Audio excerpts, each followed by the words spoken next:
Speaker Paul Ryan during a news conference at the Capitol last month.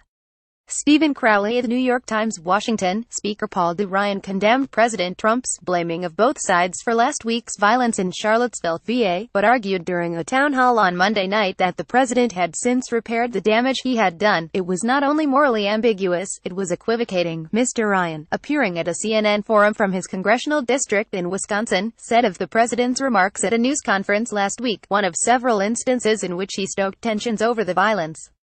And that was wrong. That's why I think it was very, very important that he has since then cleared that up. I think it was important that he did that tonight. Mr.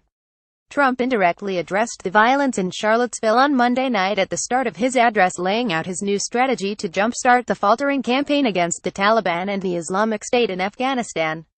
Let us make a simple promise to the men and women we ask to fight in our name, that when they return home from battle, they will find a country that has renewed the sacred bonds of love and loyalty that unite us together as one, the president said. Halfway across the country, during the town hall that aired afterward, Mr. Ryan addressed a number of subjects, including the opioid crisis, efforts to repeal the Affordable Care Act, and his recent conversation with Representative Steve Scalise of Louisiana, who was wounded at a congressional baseball practice earlier this summer. But the conversation repeatedly returned to the president and the division within the Republican Party. Mr. Ryan acknowledged that he would like the president to use Twitter less frequently, although he admitted that the possibility was unlikely. "Do I wish there would be a little less tweeting? Of course I do," he said. "But I don't think it's going to change," he added, then echoed Mr. Trump's assertion that he uses Twitter to communicate directly with the public. Mr. Ryan was one of the first Republican lawmakers to condemn the deadly violence in Charlottesville after a confrontation between white nationalist groups and counter-protesters left one woman dead and several injured. But like many in his party, Mr. Ryan initially did not criticize Mr. Trump by name for his remarks blaming both sides for the violence. During the town hall-style meeting, Mr. Ryan referred to the death of the woman, Heather Heyer, as domestic terrorism, earning scattered applause. When pressed by Jake Tapper, the CNN anchor, on reluctance within the Republican Party to condemn the president's remarks on white supremacists, Mr. Ryan sought to shift the discussion. He said that while he thought the president messed up, more of a response was needed from everyone, regardless of party. "We all have a lot more to do," Mr. Ryan said. "We have a lot more to do in this area. And I think we have a lot more to do to make sure these guys don't get normalized."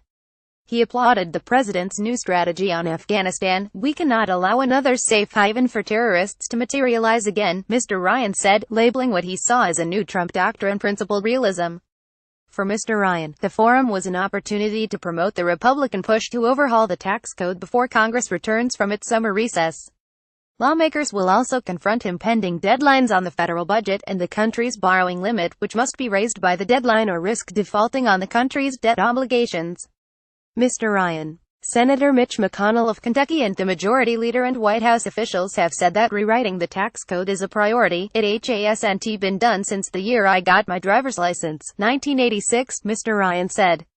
In a response to a student's question about Mr. Trump's bellicose warnings to North Korea, Mr. Ryan said he felt it was important that the president hold Kim Jong-un, the North Korean leader, accountable for his reckless rhetoric. "The options are not pretty options," Mr. Ryan said, adding that he was not only concerned about Pyongyang's nuclear missile tests, but its potential ability to sell the weapons.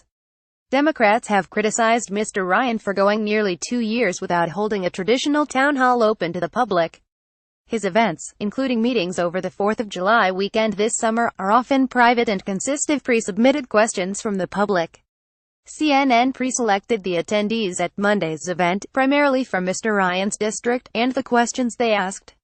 A version of this article appears in print on August 22, 2017, on page A16 of the New York edition with the headline "Ryan condemns Trump's Charlottesville remarks but tries to move on."